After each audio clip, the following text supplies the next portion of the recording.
Well, good evening, everyone. Welcome to this lecture. My name's Tony Symes. I organise monthly lectures for the Herschel Society. The title of the lecture tonight is The Discovery of Gravitational Waves, and the lecturer is Professor Mike Crews. The Herschel Society holds lectures here with the support of the Bath Royal Literary and Scientific Institution, and it's well worth, depending on your interests, to consider membership of either or both of them. This lecture is being recorded. Now, housekeeping. For those of you in the room, if the fire alarm sounds, please proceed out the way you came in, and we can't go to our usual meeting place because it's been fenced off, so please, excuse me.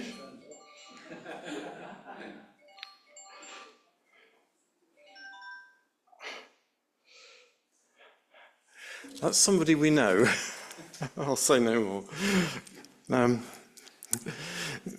So, yes, we can't go to our normal rendezvous, so please cross the road very carefully and go across and assemble by the obelisk. We've never had a fire alarm, and I've been doing this for 12 years now. If the stairs you came up are all ablaze, then go through the door at the back, right to the back of the building, go down the other set of stairs and emerge through number 18, and then assemble in the same place. We do have equipment if anyone is disabled, because obviously the lift would be not usable. If you're on Zoom, please stay on mute and with video off during the lecture. You can turn your microphone and video stream back on for the Q&A session. You can put questions in the chat channel at any time to be answered afterwards. Now, looking ahead, our next event will be on Thursday, the 21st of November, not our normal day. It's called From the Discovery of Uranus to the Astronomical Observatories of Ireland, an Astronomical Adventure Story by Professor Michael Burton of the Armagh Observatory and Planetarium.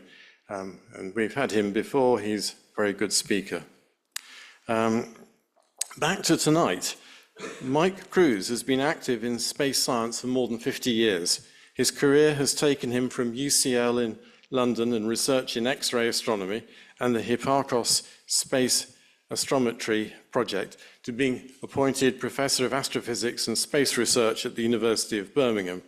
He is introduced to us by Michael Perryman, who's in the audience here, who's behind the phenomenal space astrometry projects of Hipparcos and Gaia, and he's going to give us a December talk on the new results from Gaia.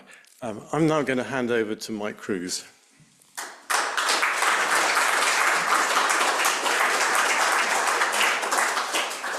Well, thank you very much. Thank you for the invitation to come and talk, and thanks for turning out on a Friday evening. I'm sure there are other things you could have been doing, but it's good to see you anyway. So I'm going to talk about the discovery of gravitational waves, and I'm very well aware that earlier in the year, this society had a talk by Isabel Romero Marsh on the use of gravitational waves to study black holes. So I'm going to steer a slightly different course from Isabel, in that I'm going to pay much more attention to how we detect gravitational waves, and perhaps give you not so much a history, but a future of gravitational wave astronomy.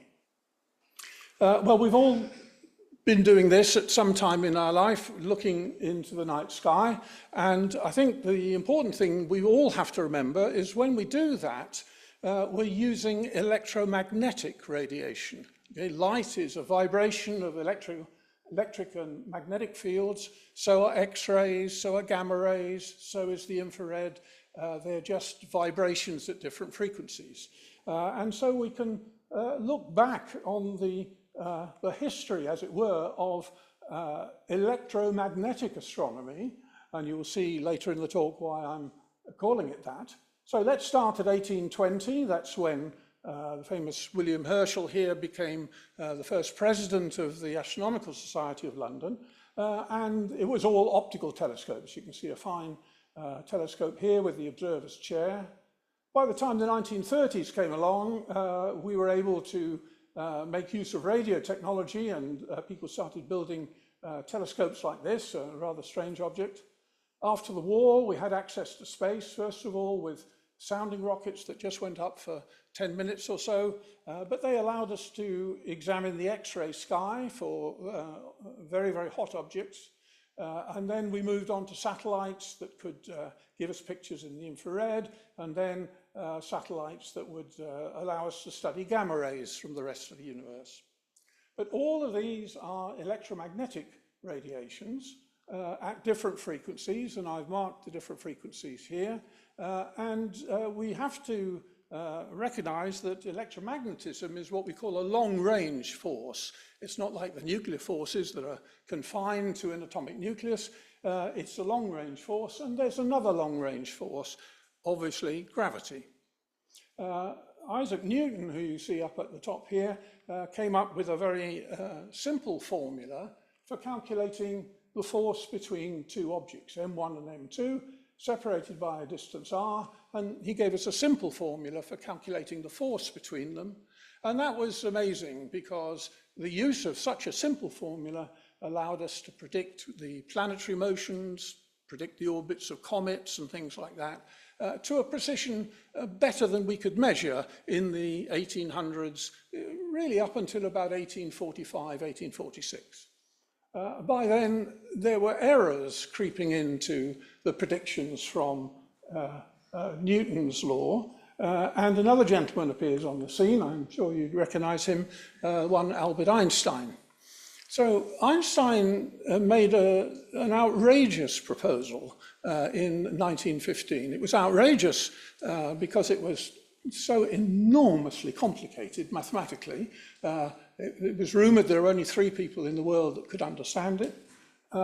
And also it was very difficult to kind of conceptualize, and it still is very difficult to understand. His idea was forget the idea of forces.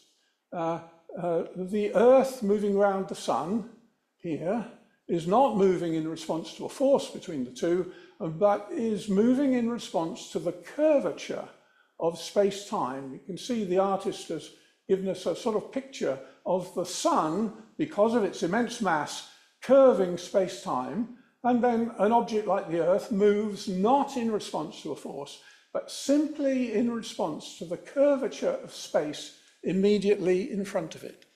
So matter curves space, and then curvature tells matter how to move.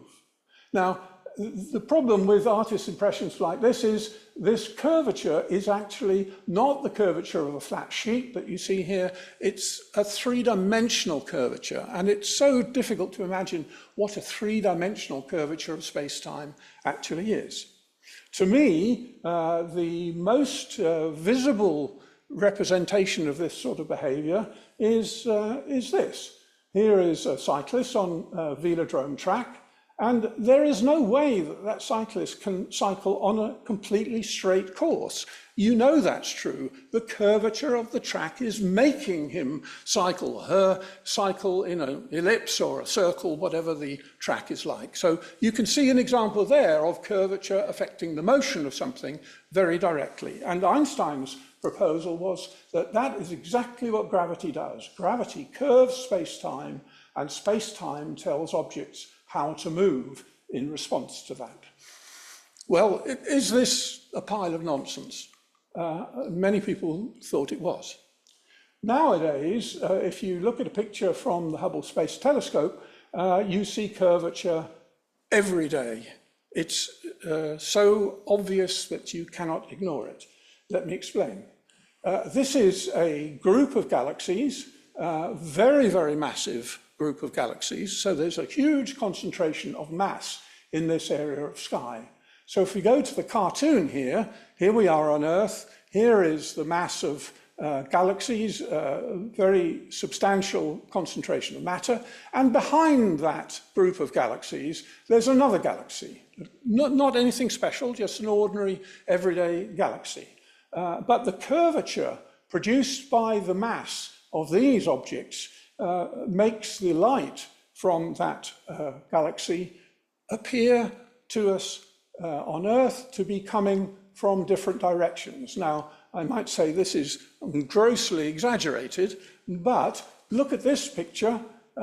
You can see the galaxy in the distance. You can see it here, you can see it here, you can see it here, you can see it here.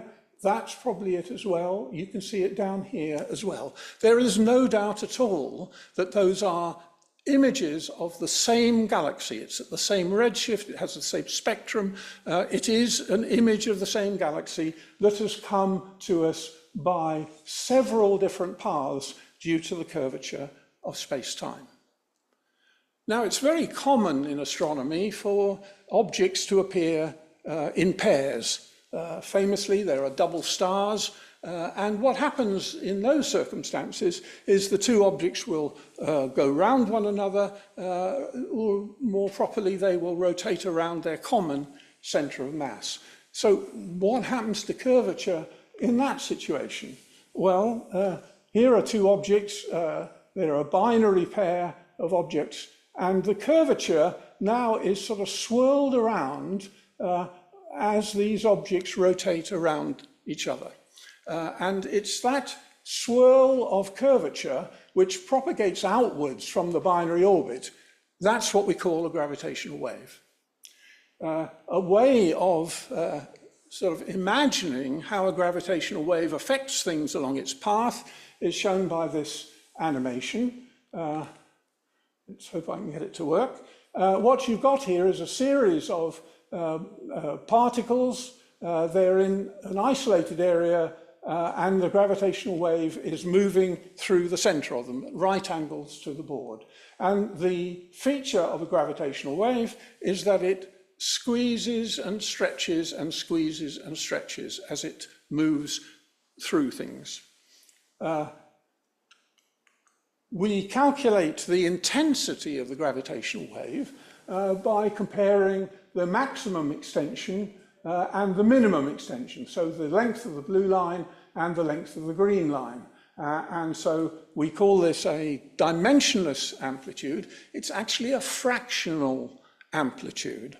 So we call it the dimensionless amplitude, and we calculate it like this. It's the difference between the blue length and the green length divided by the sum of the blue length and the green length, but that's divided by 2. And so we're dealing with a fractional change in the dimensions of something. And remember, if I say to you, I'll give you 1% of a sum of money. If that sum of money is £1, you might not be very interested. If that sum of money is £1 million, there'll be a rush, okay? So it's the same fraction, but if it's a fraction of a bigger quantity, then the actual amount is so much bigger. How big is this fraction that we're expecting here?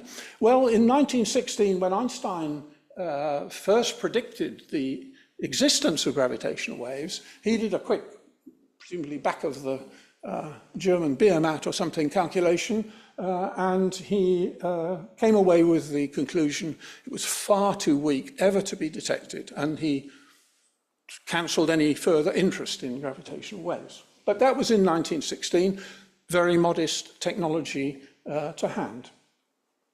Nowadays, if we're thinking of gravitational waves from a cosmic object, so a galaxy somewhere distant from us, we're looking at a fraction that is fantastically small. Now, if you're not used to this exponential notation, let me explain. So this is, we say 10 to the minus 22, and so that is a number 1 divided by 10 22 times. So if you want me to write that as an actual fraction, it is 1 over 100,000 million. It is a very, very small number. So you can see why Einstein was a bit depressed about gravitational waves. Well, that depression lasted for a long period of time, And it took a rather courageous but somewhat erratic person to have the first go at measuring gravitational waves. His name was Joe Weber, and you can see a picture of him here. He was in America at the University of Maryland, and he made very, very large aluminium bars. This is a bar of solid aluminium, weighs about 3 tons, and it's suspended on wires. You can just about see it there, but from this sort of cradle. And the bar has got attached to it little strain gauges. And Weber's idea was that when a gravitational wave comes through, remember it squeezes and stretches and squeezes and stretches, that it would set this bar ringing. And because of the way the bar is constructed, that ringing would continue for some length of time. Weber was very well aware that a lot of things cause vibration. We're not always aware of them in our everyday life, but Weber certainly was, and so he built several of these devices.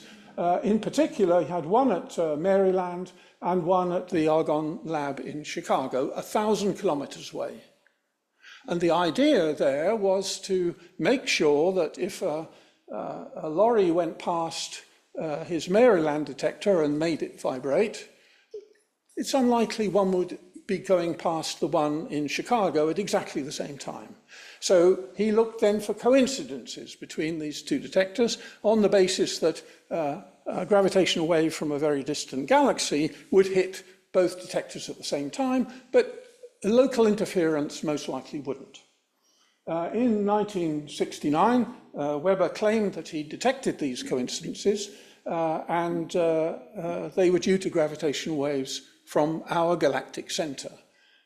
These claims were not believed. They weren't believed when they first came out, and subsequent claims from him were also dismissed by the scientific community for a whole variety of reasons. But Weber was very courageous in setting out to try and detect gravitational waves. Unfortunately, he left the gravitational wave community with a bit of a credibility problem with other scientists, because he'd made these claims very robustly and they were seen to be actually rather ridiculous. So what was the next step? Well, the next step needed a new piece of technology, and that technology was the laser. Here's a diagram of how a laser is used to detect gravitational waves. So here's the laser, and here's the laser beam coming out of it, and it hits something we call a beam splitter. So this is a mirror, but it's a 50% transmission mirror. So the laser light goes along here, half of it is reflected to this distant mirror, and then it comes back, and half of that goes through the mirror onto the photodetector. There's also half of this laser beam goes through the beam splitter, hits this mirror, comes back, is reflected onto the photodetector. So on the photodetector, you superimpose two laser beams, and the phase difference between them depends upon the distance that these two mirrors are from the beam splitter.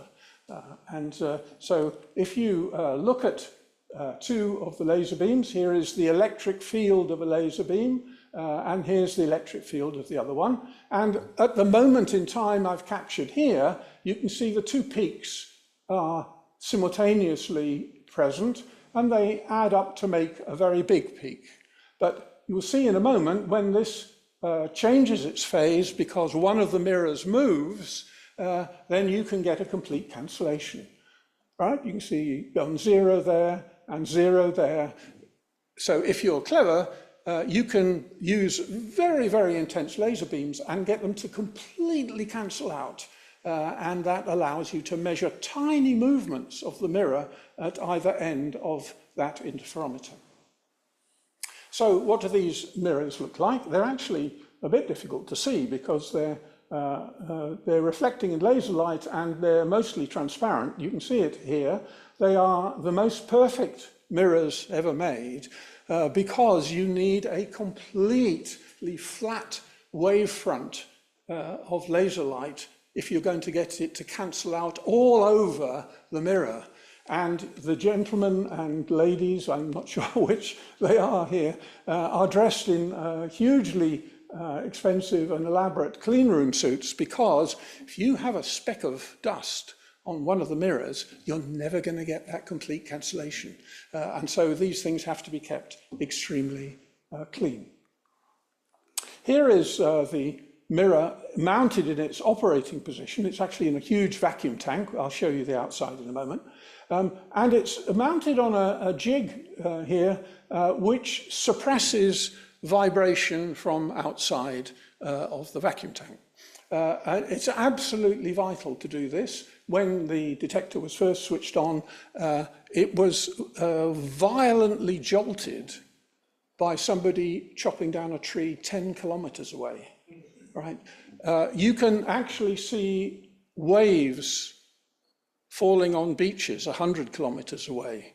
This method of detecting motion of these mirrors is just so sensitive. It has to be if you're trying to detect these very slight movements. So detect the small fractional change h, we need a long arm length. You know, we want 1% of a million pounds, not 1% of a pound, right? These mirrors, here's the central station with the beam splitter and the laser, and 4 kilometers away is the end mirror that reflects the light back, and there's another arm here 4 kilometers away.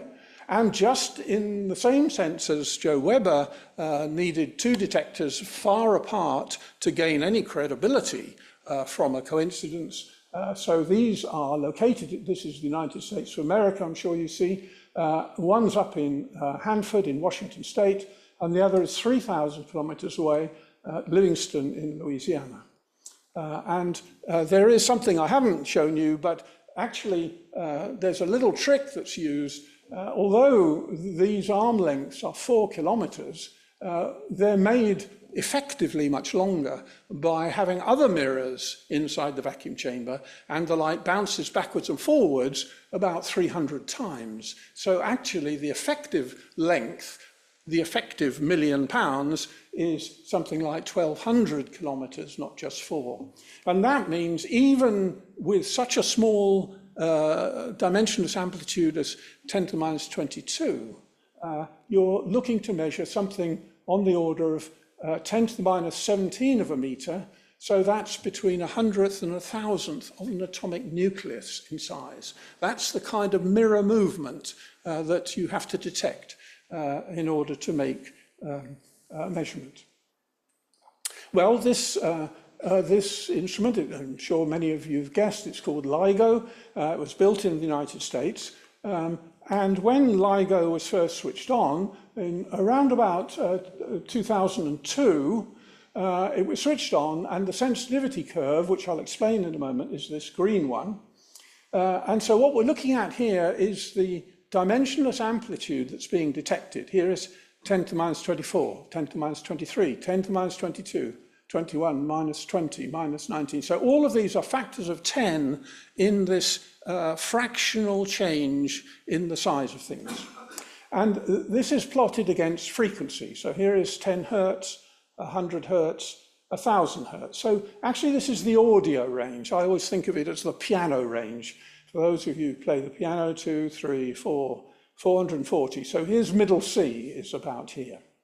And when it was switched on, the noise in the detector meant that you could not see signals unless they were bigger than, let's say, 10 to the minus 20. Then they learnt where the noise was coming into the detector. They ran it for 6 months. Then they took it all apart and fixed this and that and the other, put it back together, and then they ran it again. And they got this red noise curve, which is, you know, over a factor of 10 improvement. And then they learnt where these noise sources were, and then they stopped observing, took it apart, fixed those noise sources. You get the picture. And after something like 5 years, they got down to this magenta curve, and that is spot on, this black line, which is the sensitivity curve that they told the funding agencies they would reach. So the technologists, the engineers had done their job, they'd reached the sensitivity that they promised, and that is highly commendable. One thing I'd like you to notice here is that all of these curves just shoot up at this low frequency end.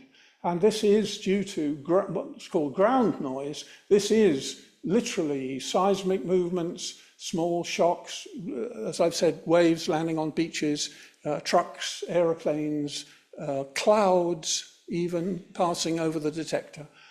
So it always creates a huge rise in noise at the low frequency end. Well, after 5 years, the instrument was working beautifully, except there were no signals. So they went back to the funding agency and said, look, we've done everything we said we would do. It's just that the universe hasn't really cooperated with us. It hasn't sent us a big enough signal yet to be able to detect. But funding agency, we know how to do even better. You know, we can now produce bigger lasers. We've got better suspension systems for the mirrors. We've got better mirrors. So rather amazingly, the funding agency said, okay, have another small amount of money and see if you can do better. And that's exactly what happened. I like to show this picture because it's the logos of the 85 research groups around the world that were working on this detector, 85 research groups from 11 countries. Well, it took from 2006 until 2015 to put in these big improvements, much bigger lasers and much better mirrors, and they switched on the detector in September of 2015, and kazam.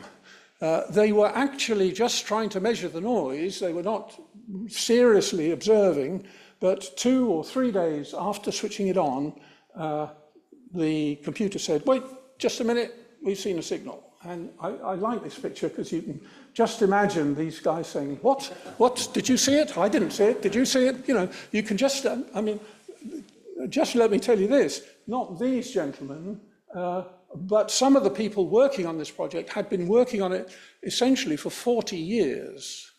So this was a big moment, I can tell you. What did they see? Well, first of all, these are the two the signals, one from the Hanford in the northwest of America and the other one from Louisiana. What can you see? Well, you can see some noise, and then gradually out of the noise comes an oscillation that gets faster and faster and faster and faster and higher in amplitude, and then it sort of fizzles away. And the same thing happened at the Louisiana detector, you know, remarkably similar waveforms. And one way of illustrating them is shown in these bottom panels. This is a plot of frequency going up the ordinate here and time along the bottom. Look at the time, 0.3 seconds, 0.35, 0.4. This whole thing took about 0.2 of a second. The intensity of the oscillation is shown by the intensity of the color here, and you can see it starts off at low frequency and then gets higher and higher and higher and then goes whoop like that. That's referred to as the chirp. And you can see almost identically the same thing from the Livingston detector 3,000 kilometers away. Well, what do we think was happening? Here's a sort of theoretical version of that curve, and up above it is a kind of cartoon showing you two black holes that are moving, you might say moving in their own curvature or moving in a binary orbit about their common center of mass, whichever you please, but they're going round and round and round. And they are radiating these waves of curvature out of the binary orbit. And what you're doing by squeezing and stretching space-time, you have to do work to do that. Space-time is very stiff, and these waves carry away energy, and because they carry away energy, the orbit shrinks, and the orbit then speeds up a little bit, which makes it radiate energy even more quickly, and that process carries on until the two black holes touch.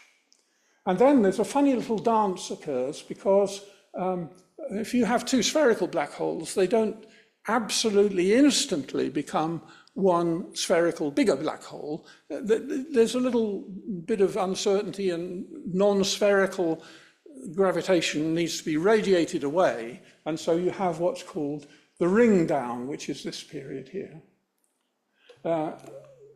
Analyzing the curves that were produced by the Hanford and Livingston detectors, the results are shown here on these. These are probability graphs, and the highest probability is where the blue color is darkest. And this tells us that one of the black holes had a mass 29 times the mass of the Sun, and the other one had a mass 36 times the mass of the Sun. And I must confess that I don't have a lot of hair. The hairs on the back of my neck really did prickle when I first saw this picture, because the probability diagram for the remnant black hole, the residue black hole, gave a mass of 62 solar masses. Right now, the reason I was so extremely delighted with this is 29 plus 36 does not equal 62. It equals 65. And so there are 3 times the mass of the Sun, 3 times the mass of the Sun times c squared, right, in energy has been radiated away across the universe in these gravitational waves. So that was an extraordinary moment when you saw those figures come out. Absolutely amazing. So since then, we've detected about 100 of these events, and they're on this diagram in a funny kind of way. They're a collection of 3 objects here, and their masses are indicated up the left-hand side here. So take this one. It had one mass of just under 30 solar masses, one just over 30, and then the total is just over 60. So you can see each of these events, different masses of black holes creating a different size remnant. So people now are studying, as if you were fortunate to go to Isabel's talk, a lot about the detail of black holes using these kind of measurements. With 100 measurements, you can begin talking about how black holes are formed, the populations, different ways they may be generated, and so forth. Well, in 2017, so this was a couple of years after the first detection, something else happened. Let's look at this bottom panel. The same picture, really. This is low frequencies up to high frequencies, and it's time along the bottom. I'm sorry, it's very small, difficult to see the time frame, but actually from here to here is not. Remember, the black holes took 0.2 of a second to traverse this event, but in this case, it's taking something like 10 or 15 seconds. So it was immediately obvious that this was a very, very different event. But it's got the same characteristics. Look, starts off at the low frequency, gets higher and higher, and in the end goes whoop, like that. Another difference between this and the black hole events is, apart from the timescale being very different, was the fact that there were two satellites in orbit observing high energy photons. There was Integral looking at hard X-rays, and the Fermi satellite looking at very hard X-rays and gamma rays. And about 2 seconds after this merger took place, there was a pronounced spike in each of the detectors on these satellites. Now, there's no electromagnetic radiation ever seen when 2 black holes merge, because black holes don't have protons and electrons in them or around them to any extent. So there's nothing there electromagnetic to create radiation which we might detect. So when this radiation was detected, this was something very surprising, and people rushed to optical telescopes, and they observed in the red and the blue wavelengths. These are optical observations and near-infrared observations. And there was a bright source that lasted for, well, this is 3 weeks, getting on for a month. So what was going on? Well, this fits very well with something called a kilonova. It's a collision of 2 neutron stars. Now, neutron stars do have electromagnetic components to them because neutrons decay into protons and electrons and things like that, and those can interact and produce electromagnetic radiation. So that's something of an explanation as to why there was a burst of radiation here and possibly here as well. But people believe that this is the result, this falling curve of electromagnetic radiation, light and infrared, comes from nuclear reactions. And those nuclear reactions are the outcome of neutrons undergoing nuclear transformations into heavy elements. You may recall this, the periodic table, hydrogen, helium, lithium, beryllium, boron, and all of that. But all of these heavy elements down here, here's mercury, there's lead, there's gold, and so forth. All of these heavy elements are produced when neutron stars collide.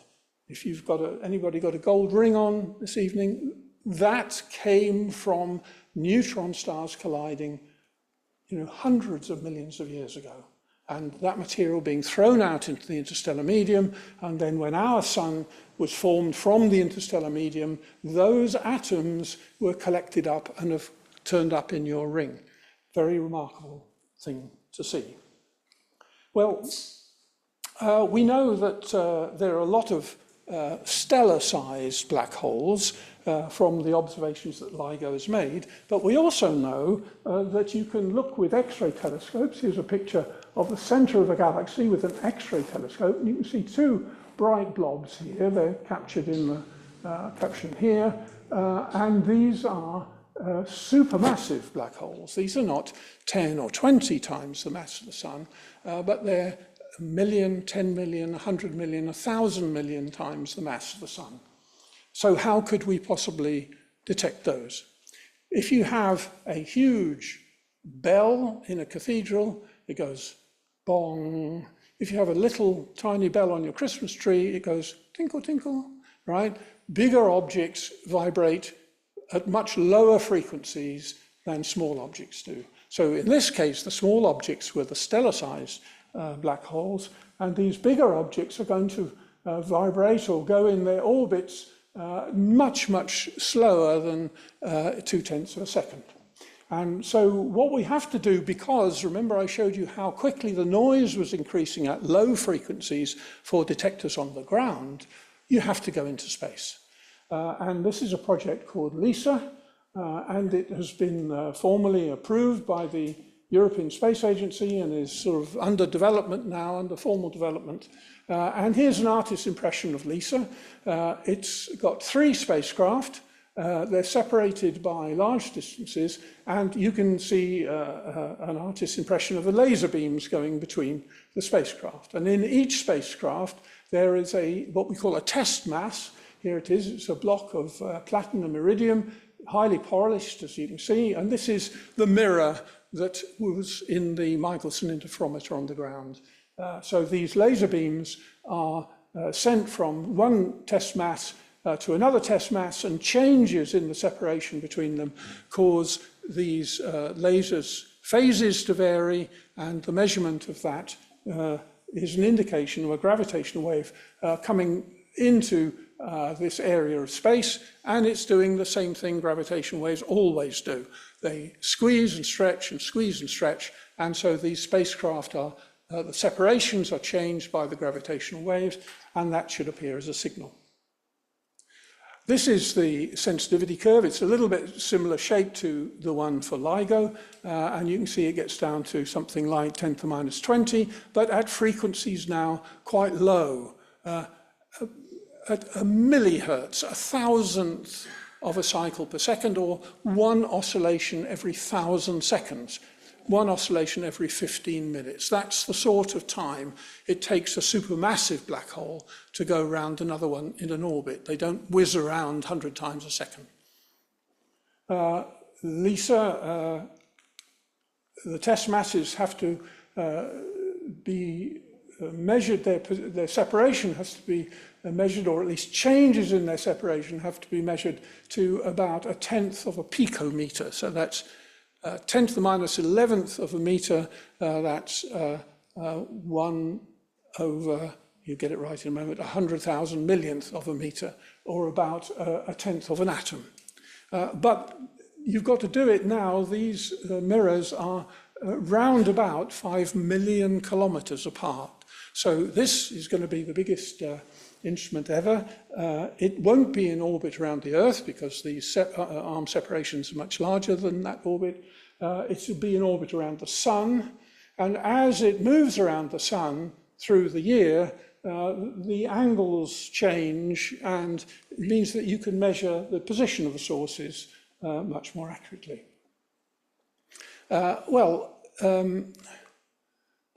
Yes, the pattern rotates. Well, we'd like to do cosmology with gravitational waves, not just look at black holes. I mean, black holes are just wonderful, but there are other things in the world. And this is a picture I took of the Big Bang 13.7 gigayears ago. And we study the Big Bang now using electromagnetic photons from the microwave background. And those photons come from a period when the universe, it had been opaque after the Big Bang, and it suddenly becomes transparent, and these microwave photons can travel towards us from that moment. And that moment was actually 300,000 years after the Big Bang. So when we say, we're using these photons to study the Big Bang, it's a bit of an extension, really, a bit of a stretch. We're actually studying the universe 300,000 years after the Big Bang happened. Now, we can't do this, but just suppose, for the sake of argument, we could use neutrinos to study the Big Bang. We can't do this at the moment. Don't run away with the idea we can. But if we did, then neutrinos were also scattered in the early universe, but the universe became transparent to neutrinos after about a second. So they would take us much, much closer back to the Big Bang. Whereas gravitational waves, well, the universe was never opaque to gravitational waves. So gravitational waves will allow us to go right back to the Big Bang itself, right back to the most elementary period of time that is quantum mechanically discussable to do with the Big Bang. So you can see there's a lot of pressure on trying to detect cosmological signals with gravitational waves. How can we do that? It is being carried out at the moment by something called pulsar timing arrays. Here they are, lots of different telescopes, radio telescopes around the world, and they're observing a pulsar from the Earth, of course, and the pulsar sends a flash of radiation every time it rotates. And so there are these series of pulses, really, racing through space-time towards us. Now, here we are again with our two masses, our neutron star and the Earth, gravitational wave traveling in space between them. What's it going to do? Squeezes and stretches, squeezes and stretches. So what will happen is that these pulses will be delayed and advanced by tiny amounts as the gravitational wave passes by. Well, pulsars are pretty amazing things, but they don't always behave absolutely perfectly. So it would not be very credible to just detect a bit of a delay and advance in a pulsar signal and say, hey, I've got a gravitational wave. So what these people are doing is actually they're looking at several pulsars in the same region of sky. And if all of their signals get delayed and advanced by the same amount in synchronism, right, then you might say, this is not to do with the individual pulsars. This is to do with the space-time in between us and these pulsars. And so this is what the pulsar timing array aims to do. It's a long-term project. They've been doing this for about 15 years. And last year, they came out with a claim that they'd seen gravitational waves. So what is all this about? Well, in my previous diagram, I can go back to that, yeah. All of these pulsars have to be in the same area of sky for their delays and advances to be synchronized in that way. And just as I've shown you, all the gravitational wave, it squeezes space-time in this direction and stretches it in that, or it squeezes it in this and stretches it in that. So if you have a whole load of pulsars in the same area of sky, then they will be very highly statistically correlated. Their advances and delays will be in tune with each other. And so you'd expect a very high correlation coefficient. This is a statistical quantity produced by analyzing the delays. If, however, you compare one pulsar with one that's 90 degrees away, right? When one area is stretched, the other's squeezed, and when this is squeezed, that's stretched, and so you expect an anti-correlation in that situation. And so this curve, produced by Ron Helling some years ago, shows a positive correlation when there's a small angle between the pulsars, and it goes down to a negative correlation when they're about 90 degrees apart. So the dashed line is what you'd expect if you were observing gravitational waves, and these are the data points. What's happened? Oh, yeah. Here you have the data points, but please look at the error bars on them. The error bars are very, very large, and some people are saying, well, maybe. These are actually probably also consistent with a straight line. And you know, they're sort of slightly more consistent with Helling's curve, but they're not a bad fit to a straight line either. So this is a result which is in debate. I mean, it's been published formally, and a lot of people thinking about it, and the pulsar timing people are trying to do better. But it'll take quite a while before we know whether this is a real result or not. Now to something completely different, as they say, on the BBC News programme. This is a different way of trying to measure gravitational waves. I've taken you down in a frequency from a few hundred hertz with LIGO, a millihertz with the LISA experiment when that's launched, and then we go to actually something on the order of nanohertz for the cosmological waves, that is to say, one oscillation every 30 years. I'm now going to zip up to the other end of the spectrum and just show you this last method of detecting gravitational waves. Let's look at this box down at the bottom here. It's a completely sealed box. It's got gravitational waves are coming in this direction, and you can sort of see the peaks and troughs of the gravitational waves here. And it's got a very, very strong magnetic field across the box. What do gravitational waves do? They squeeze and they stretch, and they squeeze and they stretch. So you have a very strong magnetic field, and you squeeze it. And that makes the field stronger, and then you stretch it, and that makes the field weaker. And so you have a magnetic field that is not completely constant, but is increasing and decreasing with the gravitational wave. And that, just using ordinary everyday Maxwell's equations of electromagnetism, creates an electromagnetic wave. And so an electromagnetic wave, shown by this gamma here, proceeds down this completely enclosed box to a detector. And you detect the electromagnetic wave here. This kind of device, it's called a magnetic conversion device, because it's actually gravitational waves being converted into magnetic and electromagnetic waves. We've been using, here it is in Germany at a lab called DAISY, and we've used the detectors, the magnets from particle accelerators from CERN because we wanted the very strongest magnets. We've already produced upper limits. They're shown here. Here is the dimensionless amplitude, yet again, 10 to the minus 20, 10 to the minus 25. Look how low it goes, 10 to minus 30, 10 to minus 35, 10 to minus 40. What on earth could produce gravitational waves at these kind of frequencies? Look, this is an optical frequency, 10 to the 16 hertz. This is an X-ray frequency, 10 to the 18 hertz here. And the upper limits we've produced are here. We haven't seen any evidence of gravitational waves, but we know how to make these instruments more sensitive. What might actually produce gravitational waves at these extremely high frequencies? Well, one idea is that it could be due to primordial black holes. I won't go into that much more. I want to just finish by showing you something that is completely sort of off the wall, right? So, you know, just if you just grip the sides of your chairs for a moment there.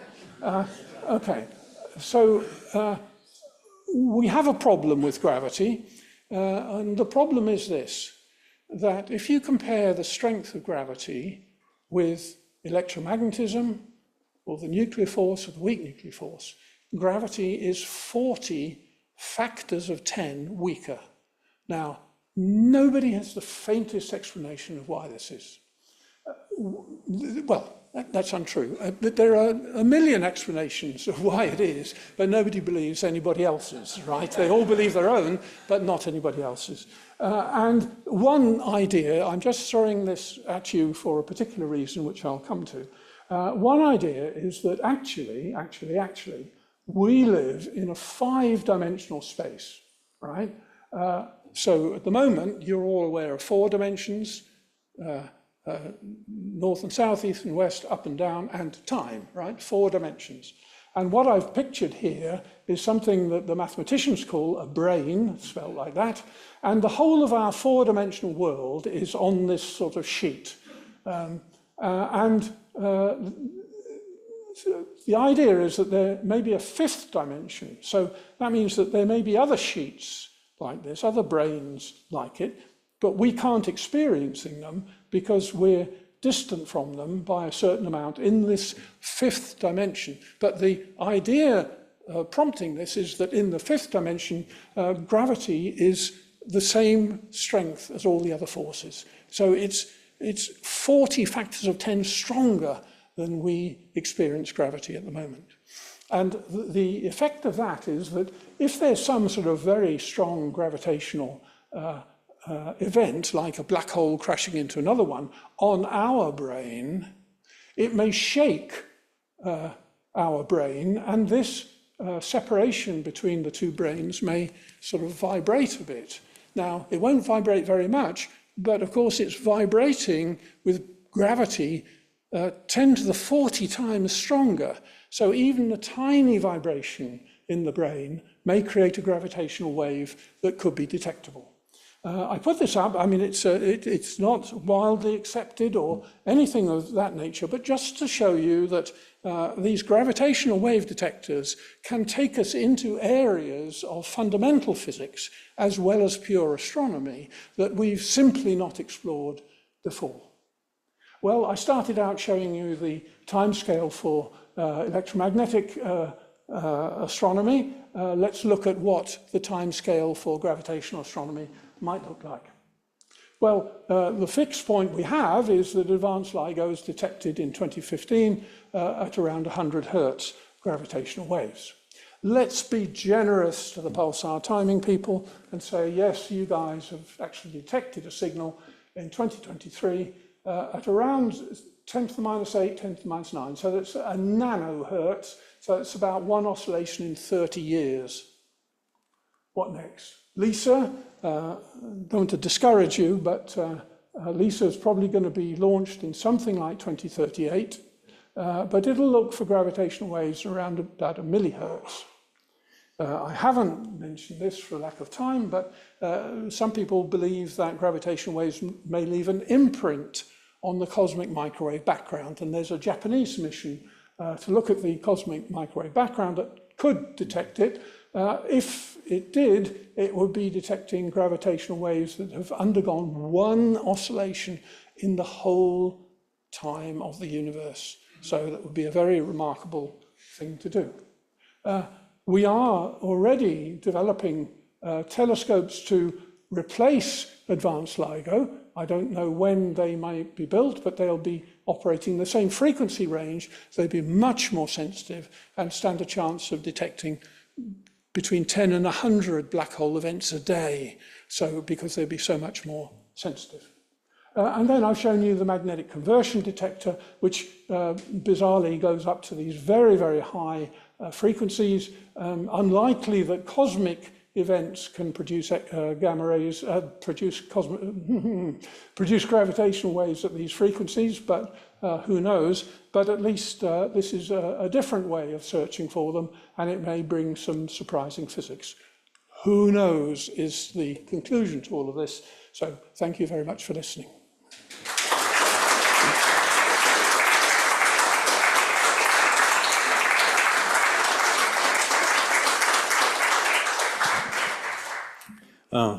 Thank you.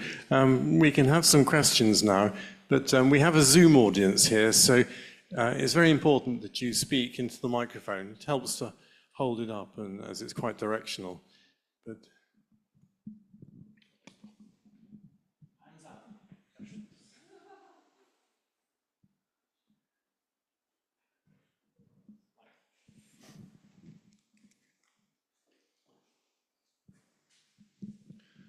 Thank you, Mike. That was really, really beautiful, and I think illustrative of the sort of wonderful results that we're going to see in the next 10 or 20 years. How are the remnant black hole masses determined? Is that from the ring down? Yes, indeed, yes. Yeah. That From information. oscillations of the ring down, yeah, yeah.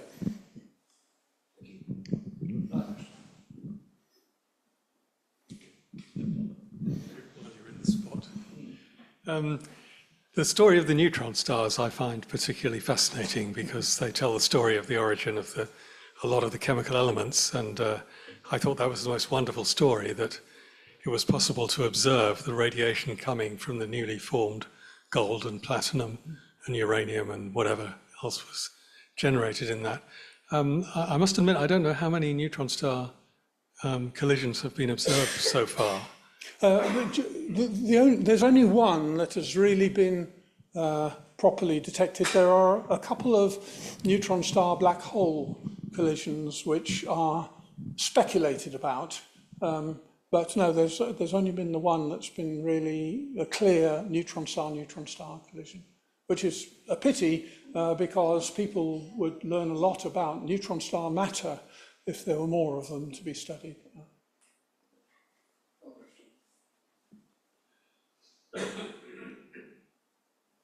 Can I have one in that case, since I've got a microphone? I mean, there are all kinds of projects that people put a great deal of investment into in the hope of succeeding. Finding nuclear fusion as a way of generating electricity is one of them. When you first got into this, about 30 years ago, no one knew if you would succeed. How confident were you? Can you go back to that time and sort of share how you felt about it? What I was confident about was that this was a really big challenge. You know, it was not just a big challenge, but an important challenge, because it was yet another way of testing Einstein's general relativity. Now, you can easily go away and say, well, you know, gravitational waves have been going through me for, you know, a number of years. They haven't affected me. What's the point?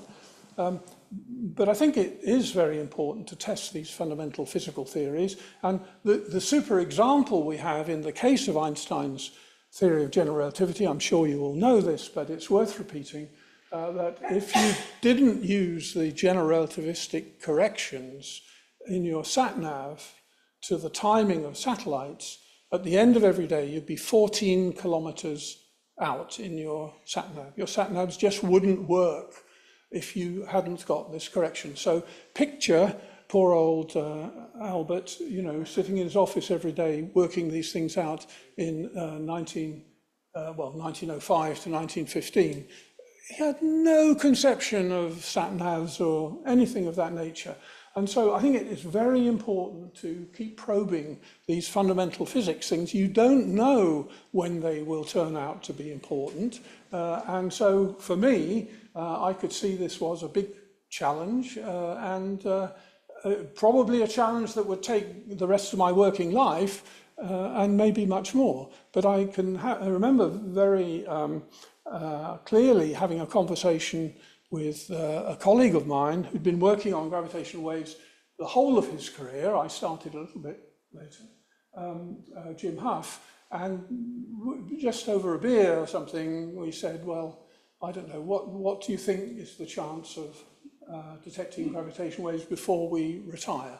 And we both reckoned, this was in 2014, a year before detection, we both reckoned the chances were 50-50, no better than that, because we just didn't know how often these black hole collisions happened. They could have happened, 100 times less frequently than it turns out they do.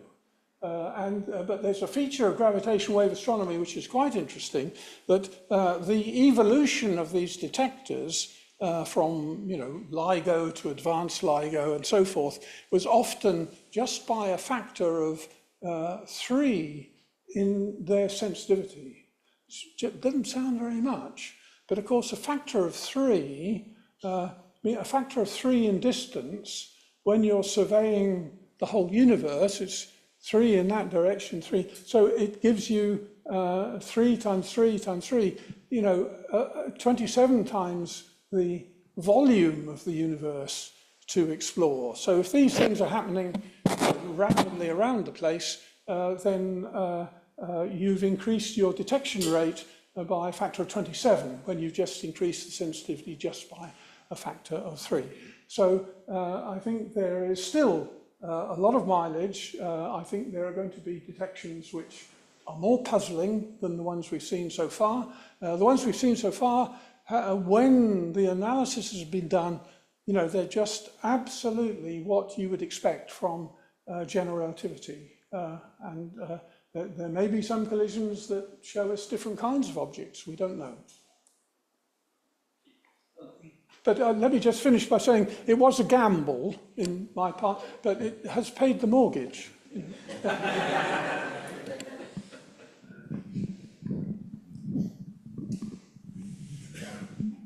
Do you get any gravitational waves formed when there's a spherically symmetrical explosion? You get gravitational waves whenever you accelerate a mass. But the mass has to be very, very big to produce a measurable gravitational wave. And we're talking about these things 20 times the mass of the sun. I could go back and just show you, I think, no, perhaps I can't. Oh, I switched it off.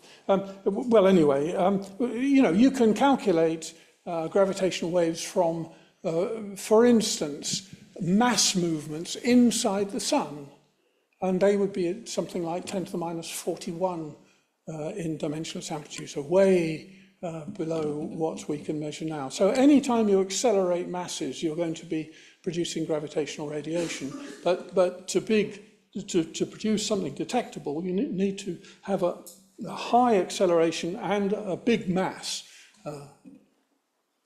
It may be that pressing a key on the laptop will wake that thing up again. No, I think it's probably me, actually.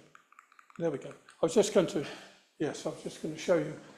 Down here is the calculation of what you'd expect in terms of gravitational waves, simply from matter swishing around in solar flares and things like that from the sun, and it's in optical frequencies, or perhaps infrared and optical, right up to the X-rays, but it's way below what, by 10, 15 orders of magnitude, what we can detect at the moment. Right, we have a question from Richard Bottle on the chat channel. He asks, can you determine where the origin of a gravitational wave event is, where the black hole merger has actually taken place? Very good question. With LIGO, right, just think about how it works. You've got these masses, and they're squeezed and stretched and squeezed and stretched. And so you've got some idea from the timing difference. Those two curves I showed you from Hanford and from Livingston had been moved in time slightly because they're 3,000 kilometers apart, and even at the velocity of light, you're talking therefore several milliseconds delay between hitting one detector and hitting the other. Now, if you can measure that delay, that tells you roughly where on the sky it is, but only very roughly. So at the moment, you can only tell within sort of 20 or 30 degrees on the sky. LISA should do better for strong sources for a number of reasons, but one is that this pattern of the spacecraft rotates around us, it goes around the sun, and so it scans a source with different aspects to it, and that gives you more information. But even that will, at the very, very best, only tell you probably within a degree or so. The LIGO people are trying to do better, and they're building a detector in India, actually building more than one detector in India, because that is going to be helpful in terms of kind of triangulating where the source is.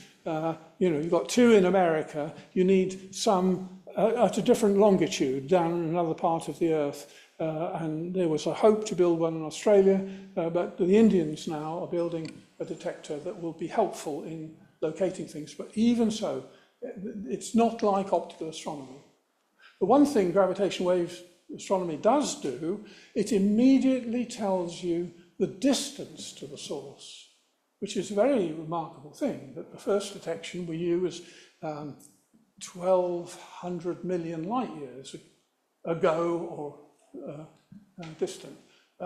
And so that's something that is very different to electromagnetic astronomy. Right.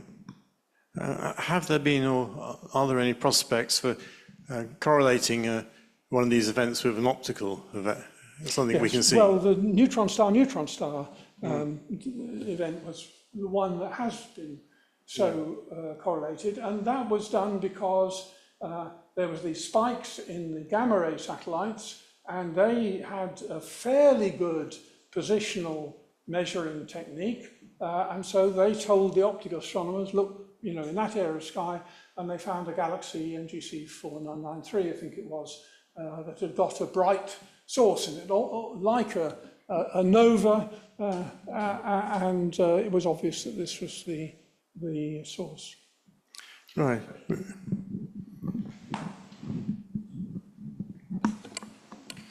Do we believe that the light sensitivity will become great enough that we'll have interference from different sources actually at the same time? And how might we unpick those? Wouldn't that be wonderful? Yes, lots of sources at the same time. With LISA, we think that will be the case.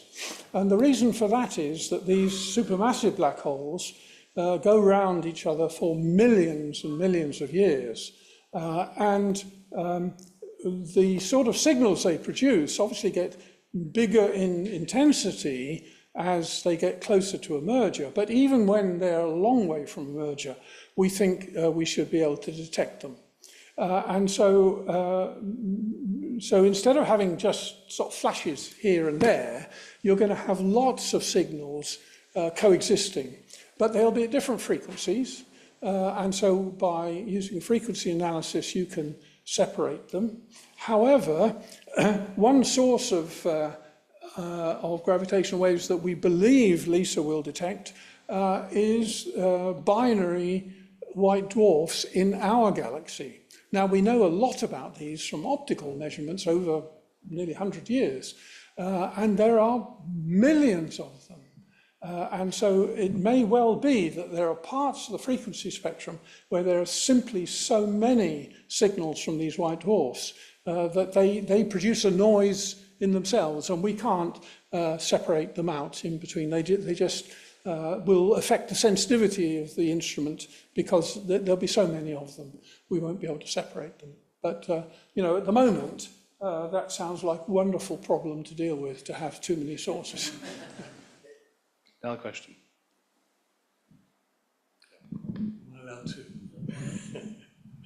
You showed a picture of supermassive black holes in a galaxy. Can you remember which galaxy that was? I don't, I'm sorry. No.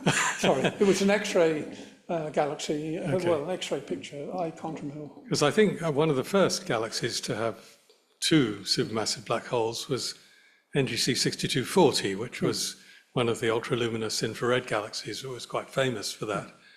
And I remember Jasper Wald and I observed that many, many years ago in the radio before it was known about the black holes and realized it was peculiar. And this is an apocryphal story, I'm sorry, but it's slightly entertaining. I'd found the old plates that we took with the Anglo-Australian telescope at that time, and I'd scanned them and written a little story, which I posted on Flickr, the photographic website, where I post some things. And I'd written it up with quite an extensive description saying this is a galaxy with two supermassive black holes. This is really, really unusual. And before I pressed the send button, I thought I'd better check the literature just to see if anything's changed. And the literature came up saying NGC 6240 has just been shown to have 3 supermassive black holes. So I had to quickly edit my post to reflect this. So that was an apocryphal story. I've got a question on the chat channel, which I think I could answer myself, but I'll pass it on to you. She asks, will space debris not affect black hole detection? Gravitational wave detection. Will space debris, what? She asks if space debris, presumably orbiting around the Earth, would affect detection in any way. I see. Yes, it probably will. Space debris in its grandest meaning, even things like sort of micrometeorites and things, will hit spacecraft and cause a signal. But it'll be a sort of kind of a ping sort of signal rather than an oscillating. Now, I didn't have time to go into the issues to do with LISA, but the test mass is completely inside the spacecraft. It's not touching the spacecraft at all. And in fact, the spacecraft follows the test mass by detecting how far away it is using electrostatic sensors. And this was a huge area of controversy in the late 1990s, 1995, when LISA was being proposed for funding, as to whether a test, take a block of platinum iridium, put it inside a spacecraft, what would the spacecraft do to that? Would it stay sort of stable, or would there be forces from the spacecraft which would move it? We understand the gravitational force, but what about small electric forces from the metal surfaces in the spacecraft? I mean, you're talking about something that's got to be stable to a picometer or something like that, And this controversy couldn't be resolved. And then in a moment of, I thought, marvelous foresight, European Space Agency said, okay, we'll give you a satellite to try it. And that satellite was called LISA Pathfinder. It was launched in 2015. What we had in LISA Pathfinder was 2 test masses. They weren't kilometers apart, they were 40 centimeters apart. And the idea, and it had a laser bench in between it, so they measured the separation between these 2 test masses. We proved that these test masses would be stable to femtometers, would you believe, 10 to the minus 15 of a meter. But coming to the answer to your colleague's question, in that mission we saw pings now and again from hitting little bits of cosmic dust and kind of builder's rubbish from forming the solar system and stuff like that. So we actually saw those, but they're as you'd imagine. It's a bit like driving your car when a rainstorm has just finished, and occasionally you get a big splosh on your car from dripping off a tree or something like that, and you think, oh, what's that? But it's just a momentary hit, not a well-formed cyclical curve. Right. There are no more questions on the chat channel. Can I have one more? No more. Can I have one more? Oh, yes, of course. You said in answer about 3 or 4 ago that you know the distance of these objects as part of the information. I'm sorry if I missed it, but I don't understand why. You didn't miss it. I didn't have time to get into it, but it's a very reasonable question. This is a very simple system. You've just got 2 masses, and they're going around each other in orbit. There are really very few variables in it. When you make a detection, you detect the frequency of the oscillation. You also detect the rate at which the frequency is changing. So those are 2 variables. Then you detect the amplitude. Well, that gives you enough to measure all of the parameters in the system. You've got mass 1, mass 2, and their separation. You've got 3 parameters to measure. You've got 3 measurements in the 3 parameters in your measured signal. So you can solve the system completely. And the slightly odd thing is that if you know what the mass of the 2 objects is, the frequency, the rate at which they're going round each other, you can calculate how strong the gravitational waves are at the source. So you then have a gravitational wave detector, you measure the amplitude you're detecting on the Earth, and you have actually a 1 upon r law, like the 1 upon r squared law, and you can determine what r is. So it's a very simple system, and you have enough parameters in the measurement to solve for all those things.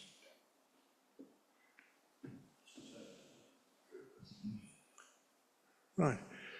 Well, if there are no more questions, I have to say that we've had a really interesting talk. It's taken us through the history of detecting gravitational waves. It's taken us through some of the engineering involved, and it's given us a glimpse of the future and what might be found.